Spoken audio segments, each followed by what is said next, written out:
Hey guys, a section of Bounce here. Could have a profitable day. We should have a profitable day with both of our max plays cash, or both of our, max lots cash for our 3 unit play. I believe it will, so that will put us to a plus one something unit day. I can't really complain about that. What I can complain about is how bad the fighting was I witnessed tonight. Now, no other way to address it other than to get right into it, so,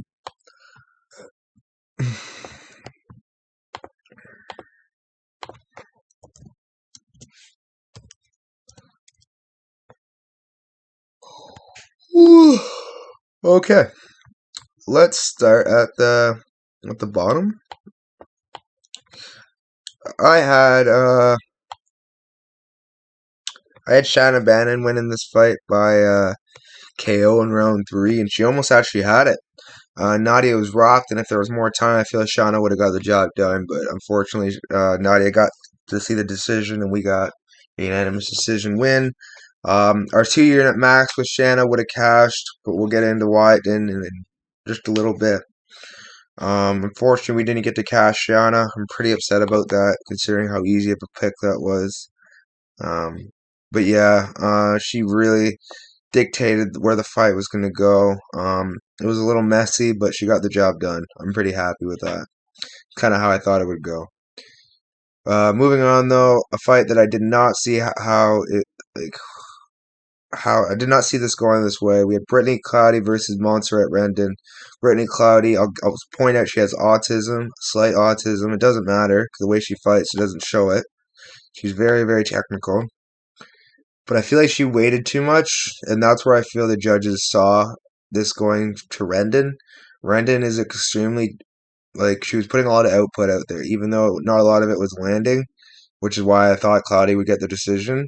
Rendon did put a lot of volume out there, and she actually got a takedown to end the round, and looked really good to end the last round. So I thought last few rounds could have gone to her, but judges saw it that way as well. It's not a pure robbery, but it is a robbery in my opinion. So we got lucky there.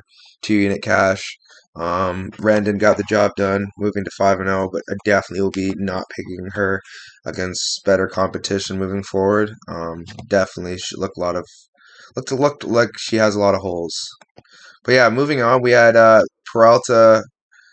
Oh, my goodness. So apparently she's a wrestler, and apparently the knees that were Botella was throwing were really affecting her because she did not want to strike with her.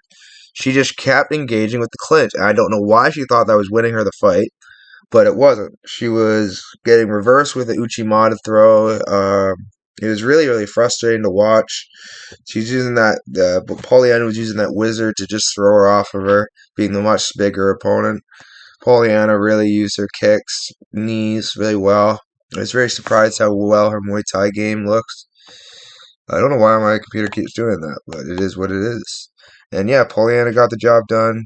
Came to a nice unanimous decision. Helen Peralta just is not cut out for MMA. I just don't think she is. And if she is, she's meant to be a journeyman, journeywoman. But yeah, moving on to probably one of my performances of the night. Caitlin Neal. Wow, I had her as a dog. Thought she was gonna edge it split decision, but she edged a unanimous decision, 30-25. Completely unexpected. She almost finished Hannah Guy. Her striking is really high level. Not like high level, but like high enough to where she's gonna beat up girls with no striking. Um, she has good takedown defense too. I feel Caitlin really got to show out this fight. It was a really good performance from her.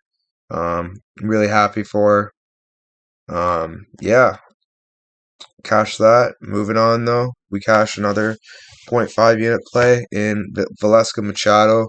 I had her stuffing most of the takedowns and beating her up from the strike from the distance, using her literally like way better striking.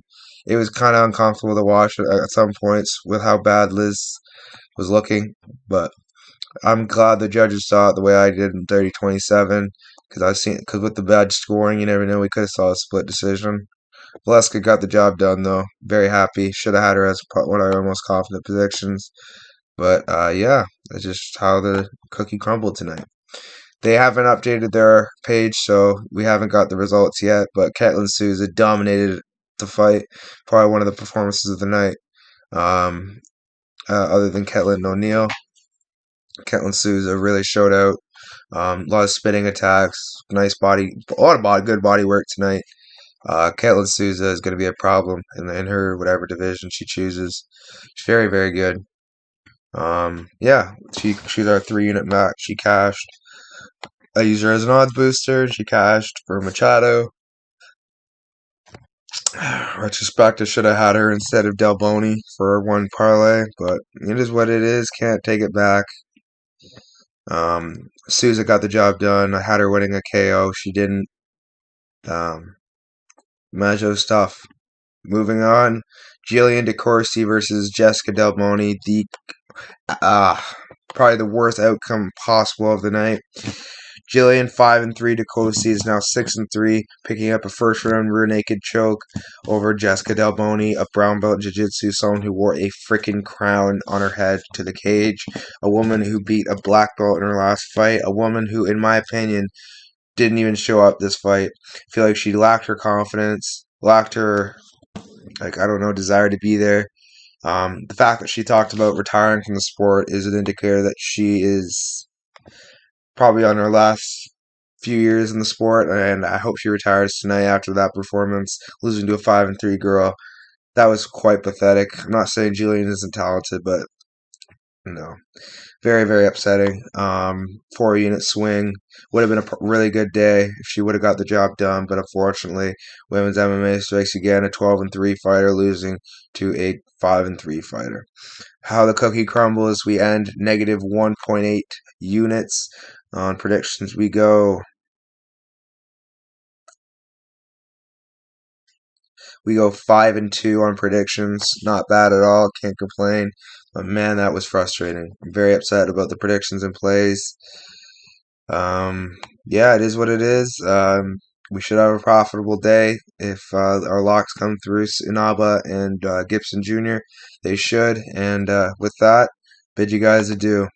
We have one FC in the morning. I have to get these plays out by midnight, so you guys have at least 6.5 hours before the card starts at 6 a.m.